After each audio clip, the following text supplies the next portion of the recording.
question. How many of you here are native Neapolitans? How many are actually from or born in Naples? I see 1, 2, 3, 4, 5 hands.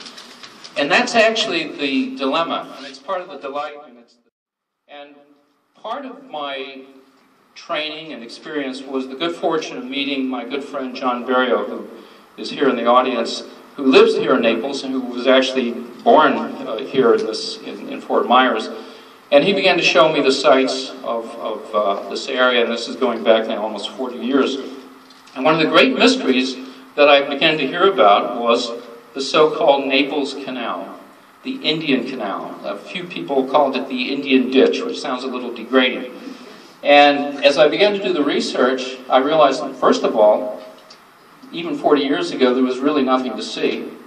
That this feature crossed through the center of old Naples, but by that time was invisible.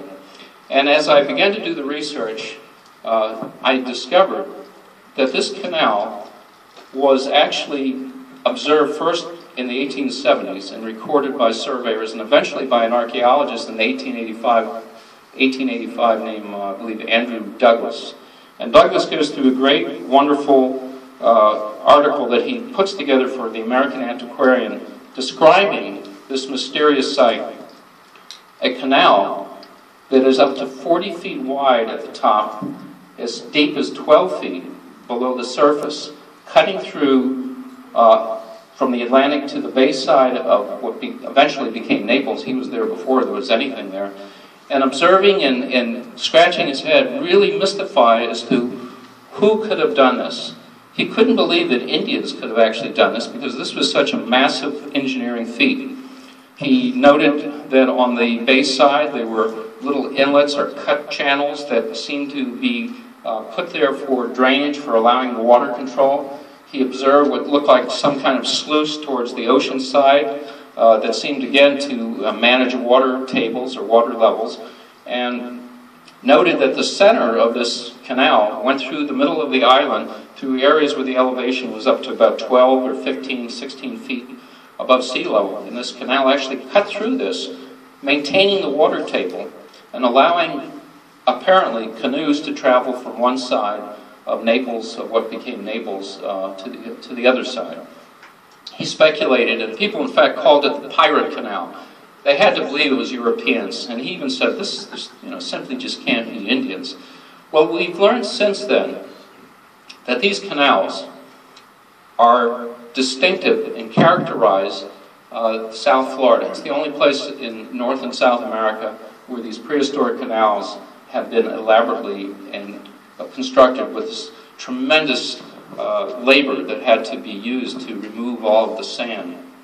And we know now that there's at least 6 of these canals in southern Florida. There's one in Pineland.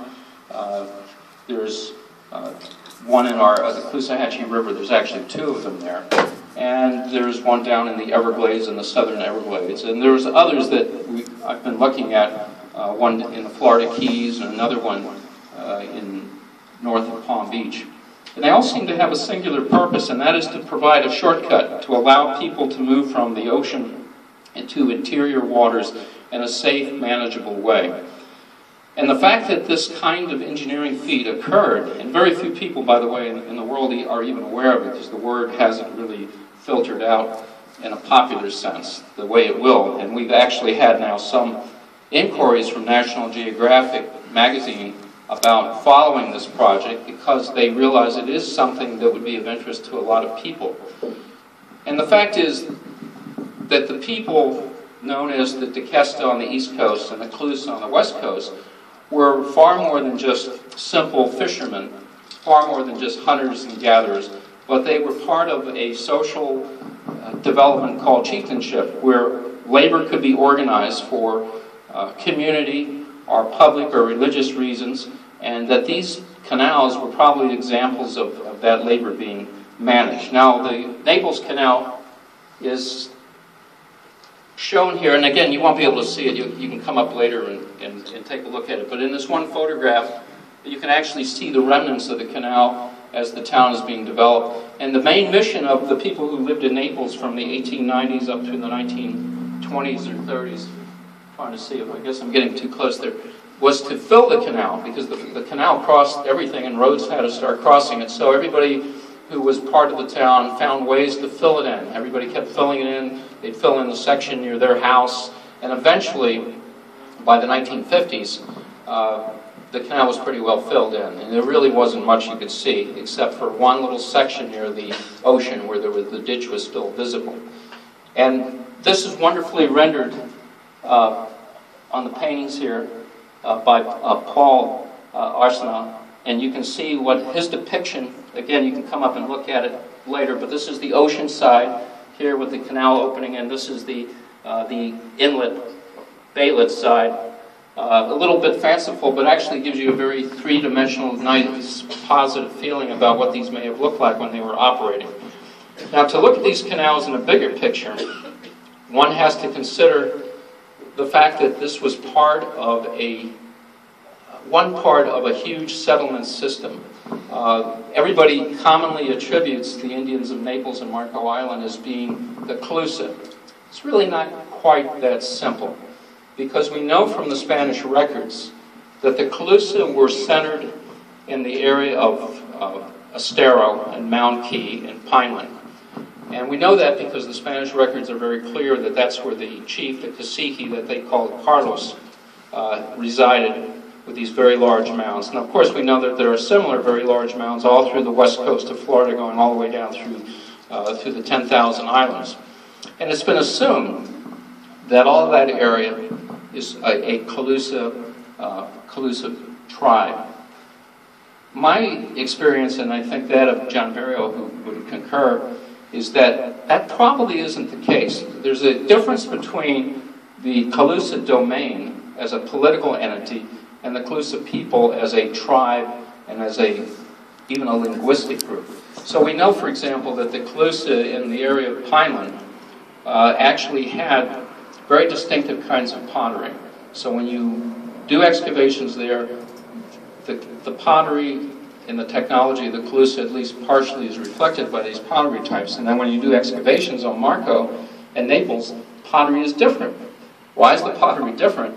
It wasn't just that they had regional style variations, it's because the people were different. These were a different group of people. But just like in World War II, the Germans controlled the Netherlands and Belgium and different parts of Europe for a period of time, it was the Calusa who were the top dog for an unknown period of time. So they were running things. So if we want to call it the Calusa domain, I think that's accurate. But I think with time, we're going to see that they really were distinctive in other ways. We have found now that the people of the 10,000 islands, going from Doctor's Pass all the way southward through the 10,000 islands, were characterized by huge, large shell mound complexes. Many of the mounds up to 20 feet high, and again with John Barrio's guidance in terms of our many discussions, he points out that these large complexes are approximately 3 to 5 miles apart, that they're almost uniformly spaced as you go down the coast. And these are clues to the fact that this was a very densely populated place in terms of indigenous people. We know now from radiocarbon dates on Marco and nearby sites that human activity goes back at least 5,000 years. But we also have evidence, just from artifacts that have been found on the beaches washed up, that human activity probably could be as early as 10,000 years. And these sites, these early sites, are actually out in the Gulf of Mexico. And because of rising sea level, the earliest sites in southern Florida are actually out in the sea, because many of the early sites were coastal sites. So here we are today with the opportunity to rediscover the Naples Canal and to make it accessible for the community and for the public. And we have a very simple plan, working with Naples History Backyard. We are going to first locate places that we can come back and excavate in terms of uncovering what might be parts of that canal, because everything is under road or under roads or in people's yards. And we were fortunate to prove that the canal is still here, because earlier in the year, as you heard, we actually followed the backhoes that were going through the roads and doing all the utility work. And we actually found, finally, after a couple of months of doing the monitoring, we found one segment that they suddenly uncovered. We had, I think, less than 20 minutes to get into the hole and to measure and take drawings and photographs, which we did. And that was the radiocarbon date that indicated that a foot and a half above the bottom of the canal was a date of about 1500 to 1600 AD, suggesting that the lower part might even be several hundred years earlier. And of course they had to cover the hole because they had to finish putting in the pipe.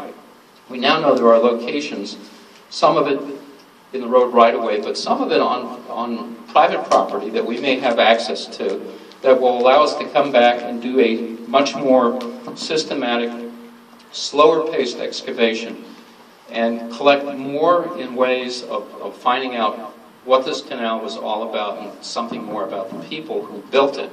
And maybe more importantly, making it publicly accessible with the idea that if we can find a section, particularly near the ocean, and we think we know a really good location to do this, we can potentially leave a section of the canal open as a tourist attraction where people can look down and see this thing in cross-section under some kind of overhang with some artifacts and create a trail that goes from the ocean side to the bay side. We call it the Naples Canal, or Naples Calusa Canal Heritage Trail, something to that effect, and have signage placed, and give people who come here and people who live here an anchor and a sense of community that is just beyond the here and now. And I think this is an important mission for all of us, because I think when you have a sense of community, you have a sense of continuity, and you feel bigger and better about who you are and where you're coming from, but also where the community is going. Can everybody hear me? All right, let me put this down. Some of the things that I brought to show you that the native people of Naples and Marco were highly adaptable in terms of dealing with the reality of their environment. South Florida is a place without hard stone. There's no flint or chert that you can make tools out of. There's no basalt. There's in some places limestone that's very friable. It's not very good for making any kind of tools. So they were able to make a lot of their tools from shells, bone, and wood. So here are three typical tools. These are replicated by a gentleman in the Keys. You can't see them very well from here, but I'll leave them up on the table. This is a knife. Well, what's the best way to make a knife if you don't have flint? Use a shark's tooth. And some of the tools would actually have shark's teeth along the whole length of them as a very intensive kind of cutting tool. In this case, you could do very fine work with this one tiger shark's tooth. Likewise, this is a small hand tool using a barracuda tooth. And then finally, this is a tine from an antler, from a deer antler. Also, you can use for chipping and so forth. But axes were made out of shell, from whelk shells, from conch shells. Projectile points were made out of bone, were made out of wood. It was a society that was just very much in sync with the environment. And one of the things I learned is that we have this idea of the noble savage, the idea that the Indian was living in this perfect harmony with nature. And to us, it certainly does seem that way. There certainly was a continuity between the environment and between human life, because there was no real separation, because everything was so dependent on what the pulse of nature was. And there certainly was no difference between the natural and the supernatural, because that was that same kind of continuity as well, that you had to be tuned into death as much as you did to life. And part of what's so fascinating about archaeology is not just looking at objects and artifacts, but trying to reconstruct and understand the process of thinking and how cultures adapted to environments and how they worked and functioned and how they didn't function. So when people tell me, and I learned this through experience, well, you know, the Indians were these great custodians. Well, they were great custodians in the sense that they had a very minimal impact on the environment because they never had the numbers or the technology to make the difference that we've done. We obviously have had an incredible impact. But I think I've talked plenty, but I think this is a good time. Oh, I have one other surprise to show you. Everybody has heard of the Marco cat. A lot of people don't realize that this is the size of the Marco cat, the actual size. And this cast was made by Frank Hamilton Cushing's brother, who was a dentist. This is the actual cast, one of the ones he made, that I found on eBay. And it came from upstate New York. And I was able to buy not only the casting he made, but the original mold. And I believe, again, John Burial had actually made a similar discovery years ago. So I just show you this to show you that even though they were focused on subsistence and survival, they were capable of great art because they were very much in tune with nature. And